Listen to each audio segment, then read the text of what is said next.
no one could begrudge Alex Johnson if he was to simply throw in the towel. After 6 years without footy due to repeat knee injuries, Johnson finally returned to the field late last season. However, his incredible journey was stopped in its tracks in just his second game back, when the luckless defender was crippled by yet another ACL injury. It was a story that devastated not only Johnson and the Swans, but the AFL community. However, every chapter in Johnson's well-told footy career hasn't yet been written. While the former Premiership Swan was offered the chance to remain at the club in a development role, he opted for a different path, a path that could keep his career alive. With his options open and with several job offers on the table both in Victoria and interstate, Johnson elected to sign for Carlton's fellow affiliate the Northern Blues in a dual role where he could both play and assume a position as the club's head of development. It was a decision motivated by the idea of one day returning to the AFL. "I definitely haven't given up on my AFL dream," Johnson told AFL.com.au. "I think a lot of people would sit there and say I'm an idiot and that I should give up. But I've had people writing me off for a long time now. I proved them wrong and I played against Collingwood. I wasn't out of my comfort zone or out of my depth playing at AFL level again, so this gives me the best opportunity to get back, play good enough footy in the FL and see how we go from there. If it doesn't work out, it doesn't work out. But I'm only 26 and I've got a long life ahead of me, so I may as well give it another crack for 12 months and see what comes of it." Although Johnson had lived through the highs and lows of footy already, he admits there were dark moments in the days after his latest ACL setback in August.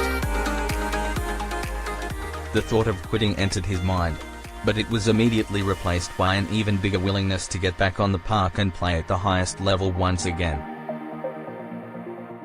"It's never great when you do it, especially after what I'd been through to get back," he said. "I had the highs of the Collingwood game, which is what I dreamt of and put so much work into to get back to playing at AFL level again. To go down against Melbourne and with the way I did it, it was hard to come to terms with in the first few days.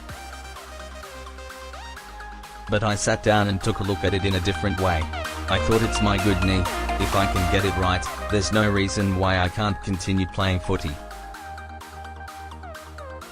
Johnson had been offered the chance to stay in Sydney upon being delisted by the club in September, working with its NEFL team in the development role he had undertaken on a part-time basis last year, but made the tough decision to return to his native Victoria.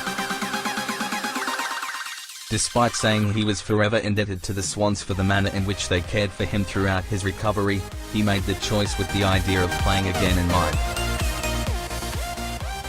"A few things changed at the club a little bit with personnel and stuff like that," he said.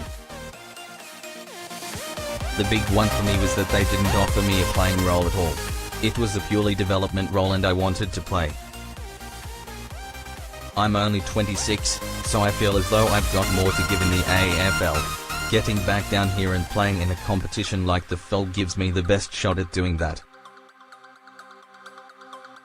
The Northern Blues, and their home base at Icon Park, won Johnson over. He has been using Carlton's facilities while in rehab, began running in early December and will see his surgeon after the Christmas break to ensure his recovery remains on track. Should he be given the all-clear by the medical professionals, he's hopeful of following in Tyson Goldsack's footsteps and returning to the field in time for the start of next season. "There's no reason why I couldn't come back as quickly as Tyson did and play 6 or 7 months later," Johnson said. "Once the season rolls around, it'll be 7 or 8 months. We'll go from there, but I don't want to miss too much footy in 2019.